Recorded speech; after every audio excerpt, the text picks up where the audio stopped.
Hello class 10 এর বন্ধুরা, তোমরা সব কেমন আছো? আশা করি তোমরা প্রত্যেকেই ভালো আছো। দেখো, আজকের এই ভিডিওর মাধ্যমে আমি আলোচনা করতে চলেছি তোমাদের দ্বিতীয় পর্যায়ক্রমিক মূল্যায়নের নমুনা প্রশ্নপত্র, সঙ্গে থাকছে সাজেশন এবং উত্তরপত্র। তাই ভিডিওটি প্রথম থেকে শেষ অবধি দেখার অনুরোধ রইল। দেখো, প্রথমেই যে বিষয়টা তোমাদের বলতে চাইবো, তোমাদের কিন্তু সেকেন্ড সামেটিভ পরীক্ষায় কিন্তু পরীক্ষার মান থাকবে 40 মার্কস এবং সময় থাকবে 1.5 ঘন্টা, অর্থাৎ 1 ঘন্টা 30 মিনিট। একের দাগে কিন্তু কি থাকবে, তোমাদের কিন্তু সিন থেকে কিন্তু প্রশ্ন থাকবে, ঠিক আছে? দেখো কি বলা হয়েছে, আওয়ার রানওয়ে গাইডস থেকে কিন্তু কিছুটা পোর্শন কিন্তু তুলে নেওয়া হয়েছে। ওকে, এইভাবেই কিন্তু তোমাদের কিন্তু মেইন যে পরীক্ষা হবে সেকেন্ড সামেটিভ এক্সাম, ওখানেও কিন্তু টেক্সচুয়াল অর্থাৎ যে লেসনগুলো তোমরা পড়েছো সেই লেসনগুলো থেকে কিন্তু কিছু পোর্শন কিন্তু তুলে নেওয়া হবে এবং তার রেসপেক্টে কিন্তু প্রশ্ন উত্তর করা হবে। দেখো, এটা যেহেতু টেক্সটের লাইন, তাই আমি তোমাদেরকে কিন্তু আর পড়ে কিন্তু সময় এক্সট্রা কিন্তু অতিবাহিত করছি না। চলো পরের উত্তরগুলো আমরা একটা করে দেখবো।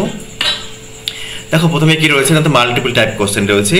দেখো, they were pitied by people of the, কোন মানুষ তাকে করোনা করতো, তাদেরকে তো মেইনল্যান্ড অর্থাৎ মূল ভূখণ্ডের।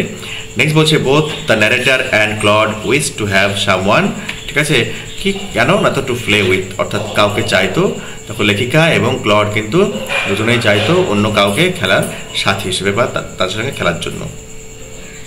Number of person needed to play pirate games, কি বলছে, পাইরেট গেমসে খেলা, সেই খেলার জন্য কিন্তু কতজন পার্সনের দরকার হতো, মোর দ্যান 2, আর দুজনের বেশি কিন্তু প্রয়োজন হতো।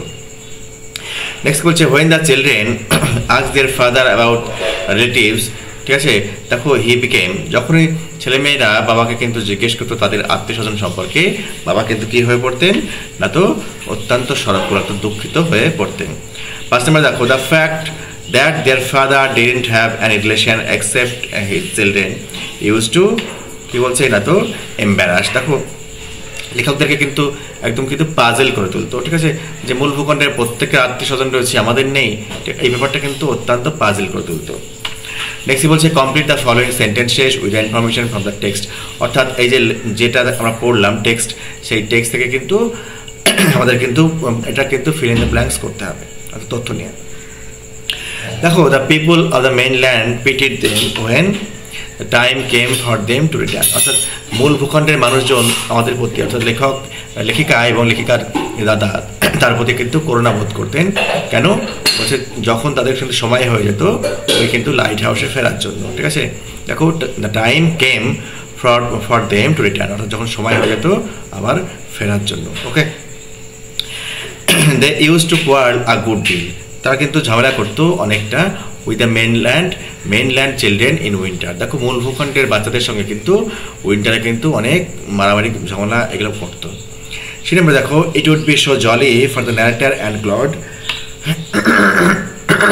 Two have an uncle and aunt and some cousin. দেখো, লেখিকা এবং লেখিকার দাদা কিন্তু চাইতো তাদের কাকিমা, কাকু এবং কিছু কাজিন চাইতো, অর্থাৎ কাকুর যে চিলড্রেন মানে বাচ্চা কাচ্চা তারা কিন্তু লেখিকা এবং লেখিকার দাদার কিন্তু কাজিনই হয়, ঠিক আছে, কাকা তো করতো, তো ভাই বোনদেরকে কিন্তু চাইতো। দেখো, নেক্সট বলা আছে ট্রু ফলস, ঠিক আছে, চলো আমরা ট্রু ফলস দেখি এবং কিছু সাপোর্টিং যে ডকুমেন্টস সেটা কিন্তু প্রোভাইড করতে হবে। Claude and the narrator world, এটা কিন্তু ফলস। দেখো, ক্লড হচ্ছে লেখিকার দাদা, কি লেখিকা এবং লেখিকার দাদা কখনোই কিন্তু বলছে কি না, তো কোয়ার্ল্ড, এটা আমরা মেইন টপিকে পেয়েছি কিনা, তো কখনোই কিন্তু তারা কোয়ার্ল্ড করেনি, ঝগড়া ঝামেলা এগুলো করেনি, ঠিক আছে। দেখো, Claude and I never quarrelled, I বলতে কিনে লেখিকার কথা বলা হয়েছে। নেক্সট দেখো, বিতে people felt that Claude the narrator were lonesome in the island, এটা true. They said we must be so lonesome over there, তারা বলতো আমরা ওখানে কিন্তু অবশ্যই একা থাকতাম। নেক্সট দেখো, বলা হয়েছে রিডিং কম্প্রিহেনশন। দেখো, এটা আনসিন প্যাসেজ দেওয়া হয়েছে। এই আনসিন প্যাসেজটা কিন্তু তোমাদের পরীক্ষার জন্য অত্যন্ত গুরুত্বপূর্ণ বা খুব গুরুত্বপূর্ণ। কেন, তো রিসেন্ট যে প্লেন দুর্ঘটনা হয়ে গেল এয়ার ইন্ডিয়ার, সেই প্লেন দুর্ঘটনাকে কেন্দ্র করে বা বেশ করে কিন্তু আলোচ্য যে আনসিন প্যাসেজ সেটা কিন্তু আমি তোমাদের জন্য নিয়ে হাজির হয়েছি। চলো একটু পড়ে তোমাদেরকে একটু শোনানো যাক। Recently there was a tragic accident involving an Air India plane heading from Ahmedabad to London. দেখো, বর্তমানে দেখো একটা ভয়াবহ কি বলছে না, তো প্লেন দুর্ঘটনা হয়ে গেল, যে প্লেনটা কিন্তু আহমেদাবাদ থেকে কিন্তু লন্ডনের উদ্দেশ্যে যাত্রা করেছিল।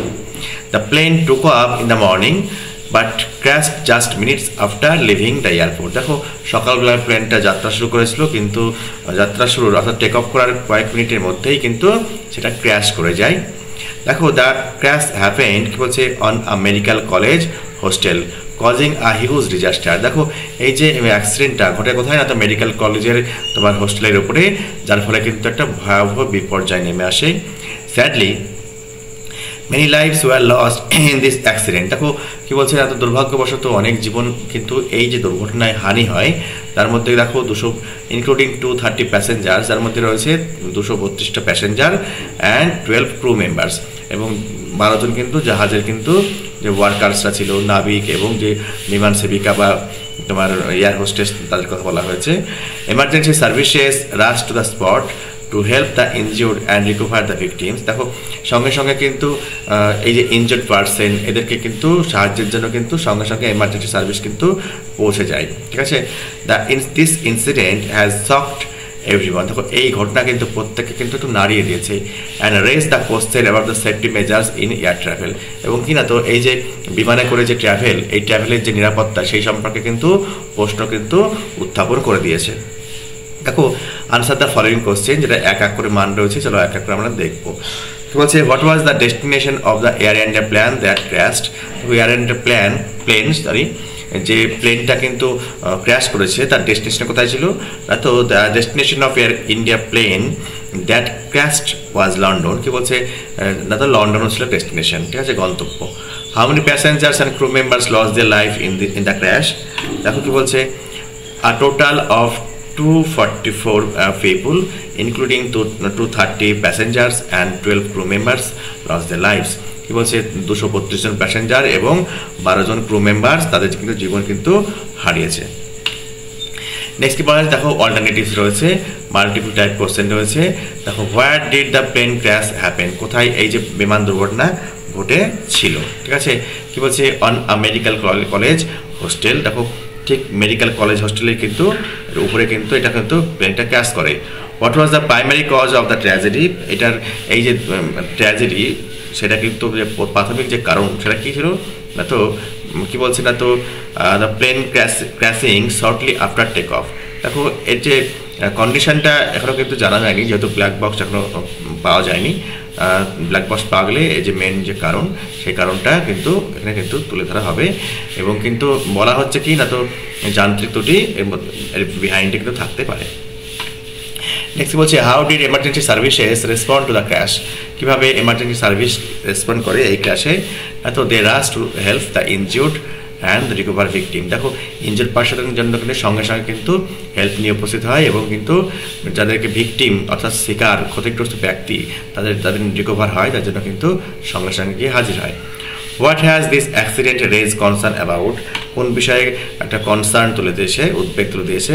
Safety measures in air travel, অর্থাৎ বিমান যে ভ্রমণ বা বিমানে করে ভ্রমণ সেটা কতটা নিরাপত্তাদায়ক সেটা কিন্তু সম্পর্কে কিন্তু একটা প্রশ্নচিহ্ন কিন্তু তুলে দিয়েছে। নেক্সট দেখো ট্রু ফলস করতে দিয়েছে, the plane crashed after flying for several hours. এটা কিন্তু ফলস। দেখো the plane crash just minutes after taking off from Ahmedabad airport. তো আহমেদাবাদ এয়ারপোর্ট থেকে দেখো কয়েক মিনিটের মধ্যেই কিন্তু ভেঙে পড়ে। নেক্সট দেখো the accident cause the death more than 200 people. একদম সত্য, ঠিক আছে। দেখো এই যে অ্যাক্সিডেন্টের ফলে দেখো 232 জন প্যাসেঞ্জার মারা যায়, এবং তার মধ্যে কিন্তু তার এছাড়াও কিন্তু 12 জন ক্রু মেম্বার্স রয়েছে, ঠিক আছে। দেখো কী বলা হয়েছে, তাহলে ওভার 200 অর্থাৎ 200-র বেশি কিন্তু মানুষ মারা গেছে, এটা কিন্তু আমরা বলতেই পারি, ঠিক আছে। নেক্সট কী হচ্ছে দেখো গ্রামার অ্যান্ড ভোকাবুলারি। দেখো ডু অ্যাজ ডিরেক্টেড, যেমন বলা হয়েছে তেমন কিন্তু করতে হবে। দেখো প্রথমে কী রয়েছে, চেঞ্জ দ্য ন্যারেশন। দেখো Rahul asked Dipa will you go to school today. দেখো Rahul asked Dipa if she would go to school that day. দেখো টুডে থাকলে দ্যাট ডে করতে হয়, ওকে। নেক্সট দেখো কি বলা হয়েছে, পজিটিভ ডিগ্রি অফ ফাস্টার করতে দেওয়া হয়েছে। দেখো no other girl in her class runs as fast as Sangeeta, ঠিক আছে। দেখো আগের যে কোশ্চেনটা সেটা কোশ্চেনটা কী ছিল, কম্পারেটিভ ডিগ্রিতে কিন্তু দেওয়া ছিল। সঙ্গীতা রানস ফাস্টার, দেখো ফাস্টেস্ট আমরা জানি, তাই তো। Than any other girl in her class. দেখো কোশ্চেনটি রয়েছে কম্পারেটিভ ডিগ্রিতে আমাকে পজিটিভ ডিগ্রি কিন্তু করতে হবে, দেখো ফার্স্ট, তাহলে অ্যাজ ফার্স্ট অ্যাজ, ওকে, এভাবে করতে হবে। নেক্সট দেখো কি বলা হয়েছে, নাউন ফর্ম অফ ব্লেমড, এই ব্লেমড কথাটা নাউন ফর্ম ব্যবহার করে সেন্টেন্সটি কিন্তু আবার লিখতে হবে। কি বলছে, Kaushiki blamed her friend for the travel, Kaushiki put the blame on her friend for the travel, দেখো এই সমস্যার জন্য কৌশিক কিন্তু তার বন্ধুর উপর কিন্তু দোষারোপ করেছে। নেক্সট কি বলছে, শশাঙ্ক লিভস ইন আলিপুরদুয়ার, দেখো এটা কিন্তু কোশ্চেন করতে হবে, ঠিক আছে। হোয়ার ডাজ শশাঙ্ক লিভ, দেখো কোথায় শশাঙ্ক থাকেন। I am sure of his success, এটা কমপ্লেক্স সেন্টেন্সে করতে হবে। I am sure that he will succeed, আমি নিশ্চিত যে সে সফল হবে, ওকে। নেক্সট দেখো কি করতে দিয়েছে, এই যে আনসিন প্যাসেজ, আনসিন প্যাসেজ থেকে কিন্তু একটা শব্দ কিন্তু ওকে ফাইন্ড করতে দেওয়া হয়েছে। দেখো মিশআপ, মিশআপ কথা বলা হচ্ছে ডিজাস্টার, এটা বিপর্যয়। এই দেখো মিশআপের শ্রেণী নেওয়ার শব্দ হচ্ছে ডিজাস্টার, এই যে ডিজাস্টার শব্দটা কিন্তু আনসিন প্যাসেজে রয়েছে। দেখো নেক্সট আমরা দেখে নেবো, দেখো রাইটিং স্কিল, ঠিক আছে। রাইটিং স্কিল কি রয়েছে, দেখো একটা স্টোরি ডেভেলপ করতে দেওয়া হয়েছে 100 শব্দের মধ্যে, ঠিক আছে। আর একটা টাইটেল কিন্তু অবশ্যই দিতে হবে। দেখো the crow sitting on a tree, কি বলছে, একটা কাক গাছের উপরে বসে রয়েছে। Piece of meat in its beak, ঠোঁটে কি রয়েছে না তো এক টুকরো মাংসের টুকরো কিন্তু নিয়ে রয়েছে। Fox passing under the tree, দেখো একটা ফক্স কিন্তু গাছের নিচে দিয়ে চলে যাচ্ছিল। ওয়ান্টস দ্য মিট, দেখো ওই মিটটা কিন্তু চাই। Ask the crow to sing, দেখো কাককে বলছে কি না তো তুমি গান করো। Crow keeps the meat under its feet and sing, দেখো কাক কি করলো, তার পায়ের তলায় মাংসের টুকরোটা রাখলো এবং গান করলো। ফোল্ড ফক্স লিভস, কি বলছে, দেখো ফক্স কিন্তু বোকা হয়ে কিন্তু স্থান ত্যাগ করলো। দেখো টাইটেল কি, the clever fox and the proud crow, ঠিক আছে। দেখো কি রয়েছে, দেখো এই যে স্টোরিটা ডেভেলপ করলে কিন্তু এমন হবে। A clever fox perched on a high, কি বলছে, অন আ ট্রি, কি বলছে, clutching a juicy piece of meat in its beak, কি বলছে, একটা চালাক কাক কি করেছে না তো গাছের ডালে কিন্তু বসে রয়েছে, অনেক উপরে গাছের ডালে বসে রয়েছে, যে কিনা কি রয়েছে, দেখো ক্লাচিং আর জুস অফ পিস, দেখো তার ঠোঁটে করে কিন্তু এক টুকরো রসালো মাংসের টুকরো ধরে রয়েছে।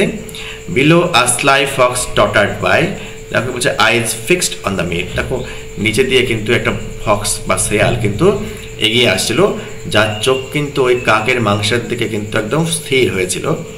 The fox eager to snatch the meat, দেখো এখন ফক্সের খুব লোভ হলো যে মাংসের টুকরো নিতে হবে, তাই কল্ড আপ, চিৎকার করে উঠলো, ডিয়ার গ্রো, মিস্টার গ্রো, কি বলছে, প্রিয় কাক, ইউর সিঙ্গিং ইজ রিনাউন্ড, কি বলছে, তোমার যে গান সেই গানটা খুব বিখ্যাত। Would you please sing for me, তুমি কি আমার জন্য একটু গান করবে। ফ্ল্যাটার, দেখো একটু দেখো কি বলছে, তার তো সম্বোধিত হয়ে। The crow kept the meat under its feet, কাক কি করলো, মুখ থেকে কিন্তু মাংসের রসালো পিসটা পায়ের তলায় একদম ধরে রাখলো। Opened its beak and began to sing, দেখো গলা ছেড়ে কিন্তু গান করতে শুরু করলো। As it cawed melodiously the fox saw his chance and slipped away, দেখো যেমনই সে কা করে গান করতে শুরু করলো, সঙ্গে সঙ্গে কিন্তু কাক তোমার শিয়াল কিন্তু সুযোগ বুঝে সেখান থেকে পালিয়ে গেল। রিয়েলাইজিং, কি বলছে না তো, হি হ্যাড বিন ফুলড, তাকে বোকা বানানো হয়েছে এটা বোঝার পর। The crow proud and safe with its meat watch the fox depart, দেখো ভিক্টোরিয়াস অ্যান্ড ক্লেভার, দেখো ওই চালাক কাক দেখো নিজেকে কিন্তু বুঝতে পারলো কি না তো ওই দেখো শেয়াল, যে মতলবে শেয়াল যে মাংস খাওয়ার মতলব নিয়ে এসেছিল সে কিন্তু চলে যাচ্ছে, এটা দেখে কাক কিন্তু নিজেকে কিন্তু বিজয় মনে করলো, ঠিক আছে। এই হচ্ছে স্টোরি। চলো পরের আমরা রাইটিংটা দেখে নেব। দেখো পরের রাইটিংটা কি রয়েছে, একটা তোমার নোটিশ রয়েছে। দেখো your school is going to host inter school district sport competition, দেখো তোমাদের স্কুল আয়োজিত করতে চলেছে inter school district sport competition. Suppose you are the secretary of the sport club of your school, মনে করো তুমি তোমার স্কুলের স্পোর্ট ক্লাবের সেক্রেটারি। বলছে write a notice within 100 words, দেখো 100 শব্দের মধ্যে কিন্তু একটা নোটিশ লিখতে বলা হয়েছে। Calling students to participate in the competition, দেখো স্টুডেন্টদেরকে কল করে তোমরা কিন্তু এই কম্পিটিশনে অংশগ্রহণ করো এই বলে। দেখো তুমি কী কী মেনশন করবে, দেখো time, date, venue of the competition, দেখো সময়, তারিখ এবং স্থান, ভেন্যু মানে স্থান কোথায় হতে চলেছে। Your notice should be countersign by headmaster অথবা হেডমিস্ট্রেস, দেখো headmistress headmaster of your school, দেখো স্কুলের নোটিশ হলে কিন্তু কাউন্টার সাইন অবশ্যই করতে হবে। ওকে চলো দেখে নেওয়া যাক। দেখো প্রথমে কিন্তু বড় বড় অক্ষরের, ঠিক আছে, এটা ক্যাপিটাল লেটারের নোটিশ কথাটা কিন্তু লিখতে হবে। তারপরেই দেখো আমি কিন্তু কি দিয়েছি, তো সাবজেক্টটা দিয়েছি, এইখানে সাবজেক্ট দিয়ে দেবে। তারপরে তোমরা একটা ইমাজিনারি একটা স্কুলের নাম দিবে, তোমাদের নিজস্ব স্কুলের নাম কিন্তু দিবে না, কেন প্রাইভেসির জন্য, ঠিক আছে। এবিসি স্কুল দিতে পারো কিংবা XYZ স্কুল দিতে পারো, ঠিক আছে। এইভাবে কিন্তু লিখবে। ডান দিকে কী দেবে, নোটিশ লেখার ডেটটা, ঠিক আছে, যেদিন নোটিশটা কিন্তু তুমি লিখছো, ওকে। দেখো বাম সাইডে কিন্তু একটা রেফারেন্স নাম্বার দিবে, নোটিশে কিন্তু রেফারেন্স নাম্বার কিন্তু থাকে, ঠিক আছে। তারপরে কিন্তু বডি অফ দ্য নোটিশ কিন্তু আমাকে শুরু করতে হবে, এইভাবে শুরু করতে হবে কি, all students are invited to participate in the inter-school district sports competition scheduled for Saturday, দেখো 15th July 2025 at the school sport ground। দেখো কি বলা হচ্ছে, সমস্ত স্টুডেন্টদেরকে কিন্তু ইনভাইট করা হচ্ছে, আমন্ত্রণ জানানো হচ্ছে inter school district sports competition, যেটা নাকি 15ই জুলাই 2025 সালে আমাদের স্কুল গ্রাউন্ডে হতে চলেছে। দেখো the events will begin at 9 AM। দেখো ইভেন্টগুলো কিন্তু তোমার শুরু হবে করার থেকে না তো সকাল 9টা থেকে। This is a great opportunity to show cause your talent and represent our school. দেখো এটা হচ্ছে একটা সুবর্ণ সুযোগ যে তোমার মধ্যে যে সমস্ত ট্যালেন্ট রয়েছে, প্রতিভা রয়েছে, এবং আমাদের স্কুলেরও যে একটা সুনাম অর্জন হবে সেই বিষয়ের জন্য কিন্তু তোমাদেরকে কী বলা হচ্ছে, এটা একটা সুবর্ণ সুযোগ যে তোমরা কিন্তু দেখিয়ে দাও যে তোমাদের মধ্যে কতটা ট্যালেন্ট রয়েছে এবং আমাদের স্কুলকে রিপ্রেজেন্ট করো, ঠিক আছে, অর্থাৎ স্কুলের হয়ে প্রতিনিধিত্ব করো। Interested students must register with the sport department by 10th কিন্তু জুলাই হবে, ভুলবশত এখানে মার্চ টাইপ করা হয়ে গেছে, এখানে মার্চ হবে না, জুলাই হবে, ঠিক আছে। 10th জুলাইয়ের মধ্যে কিন্তু ইন্টারেস্টেড স্টুডেন্টদেরকে কিন্তু তাদের নাম কিন্তু নথিভুক্ত করতে হবে। Remember participation is important. দেখো এটা মনে রাখতে বলছে যে অংশগ্রহণ কিন্তু গুরুত্বপূর্ণ, অ্যান্ড টিম স্পিরিট কাউন্টস। দেখো এবং টিমের যে আত্মবিশ্বাস সেটা কিন্তু ম্যাটার করে। Let's aim to make our school proud. দেখো আমাদের স্কুলকে গর্বিত মানে করবে বা গর্বিত নয় করবে, এটা কিন্তু তোমাদের কিন্তু লক্ষ্য হবে, ঠিক আছে।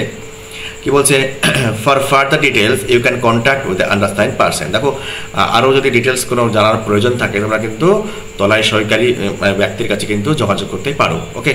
তবে দেখো কি বলেছে, দ্য স্কুল সেক্রেটারি একটা কমা দিবে, যে কিন্তু একটা তোমার নাম কিন্তু লিখবে, অর্থাৎ যে এই চিঠিটা মানে চিঠি বলছি এই নোটিশটা লিখবে তার কিন্তু নামটা এখানে হবে। আর দেখো বাম সাইডে কি রয়েছে, কাউন্টার সাইন বাই HM, হেডমাস্টারও হতে পারে, হেডমিস্ট্রেসও হতে পারে, তারপরে স্কুলের নাম থাকবে, এখানে কিন্তু একটা সিল থাকবে, ঠিক আছে। স্কুলের কিন্তু একটা কি থাকবে, সিল কিন্তু থাকবে, ওকে। তাহলে কিন্তু তোমার এই নোটিশটা কিন্তু অথেন্টিকেট হবে, ওকে। তারপরে সিল মারার পরেই কিন্তু এটা কিন্তু স্কুলে কিন্তু সার্ভ হয়, ওকে। এই হচ্ছে আলোচ্য তোমাদের সেকেন্ড সামেটিভ পরীক্ষার নমুনা প্রশ্নপত্র, সঙ্গে থাকছে সাজেশন এবং প্রশ্নের উত্তরও, ঠিক আছে। আশা করি তোমাদের ভিডিওটি ভালো লেগেছে। যদি ভিডিওটি ভালো লেগে থাকে এক লাইক দিয়ে এবং সাবস্ক্রাইব করে অবশ্যই আমার পাশে থেকো। ভালো থেকো, সুস্থ থেকো।